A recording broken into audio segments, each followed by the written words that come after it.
I jump into that, I do want to introduce myself properly for those of you that I haven't met. So my name is Kathy Myron.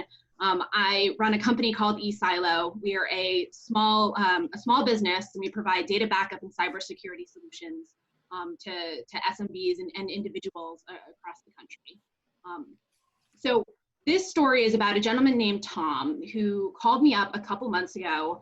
He's now a client, but he wasn't at the time. He runs a citrus packing and distribution company here in Florida, and he has about a dozen employees, and he was completely distraught. His business had been hit by ransomware, and days later, they were still getting back on their feet, and he was still putting his staff to work. And unfortunately, when you think about ransomware, that's a pretty common scenario where it takes days, if not weeks, for everything to get back to normal. So I wanted to do a quick digest of what happened to Tom, and then I think this will help illustrate the importance of data backup and the services that we offer.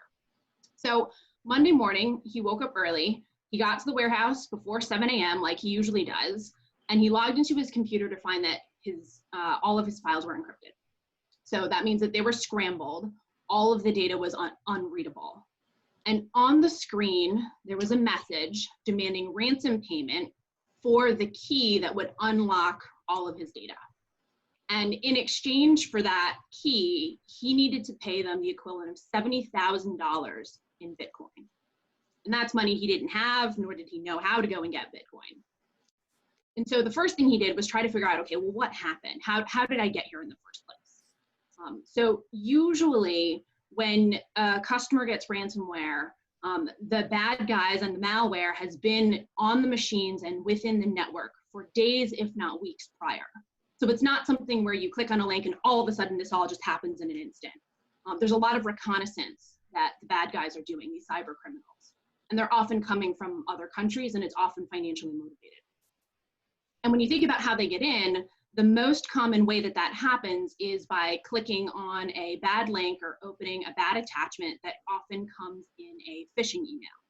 So if you ever hear of the term phishing, this is where there's a very carefully crafted email that looks like it comes from your bank or Microsoft or someone that you met at a networking event or someone that you met on social media.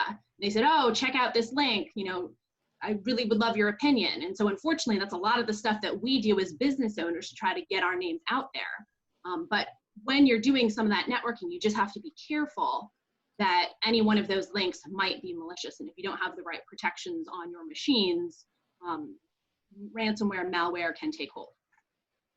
So for Tom, it was decision time. And it was really a no-win scenario. You either lose $70,000 or you lose all of your data. Now, luckily for Tom, he had a third option, which was recover from data backup. So let's see how that went. But before that, I do want to just take a moment to say why backups are important and really what does a data backup get you. So in this illustration, right, we had good data on Friday, and then sometime over the weekend, the malware, right, the ransomware started encrypting Tom's files. So by the time he came into the office at 8 o'clock on Monday morning, everything was unreadable. Now, because he had a good backup taken Friday night at the end of last week, he was able to, or he would have been able to, I should say, roll back the clock, and within an hour or a couple of hours, he would have had his data as it was just prior to the attack. So it enables him to go back in time.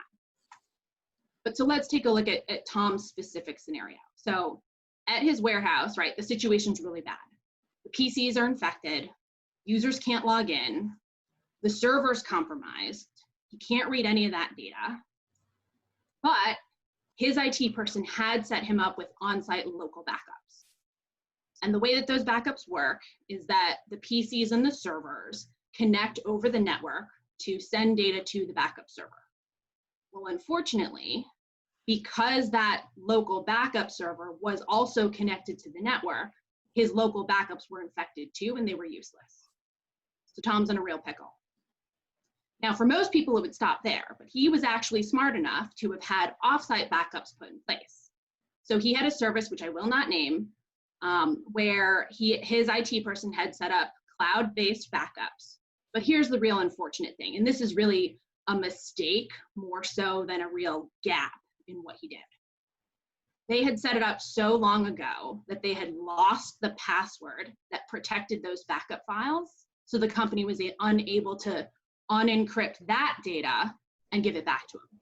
So unfortunately, he had a service, he had offsite backups, but he wasn't able to use them either, which is why he called us. So this story highlights the importance of what we in the industry call the golden rule for data backup, which is the 3-2-1 rule. You want at least 3 copies of your data, and one would be your primary copy, and then this would be your first backup and your second backup, right? So you always want to have at least 2 backups. You need to store them on at least 2 different types of media.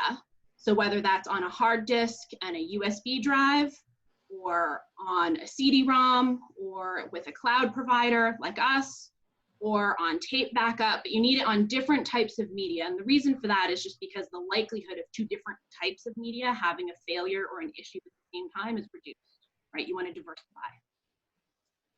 And then the one is that you want at least one of those copies stored off-site. And the purpose of this is it needs to be off of your network and also outside of your physical location. So if you store your backup USB in the same office with your computers and you have a massive fire or you have a theft, right, your backup copy is gone. Now at eSilo, we take the 3-2-1 rule one step further and we say, of these 3 copies, you want one that is completely immutable, meaning it cannot be changed. So some of the more sophisticated malware out there today can modify, delete backup copies, and that's how some companies get into some real trouble. You want at least one copy that's completely immutable, and you also want to make sure that you're monitoring your backups so that there's 0 errors, right? If there's not a level of care and feeding and monitoring to periodically check on those backups and make sure that they're recoverable, you can have a situation like Tom did where you think you have backups, but when you need them, they're not available for you. And of course, your backups and your passwords have to be accessible after any kind of disaster event, whether that's a physical, natural disaster, or something more cyber related like what Tom experienced.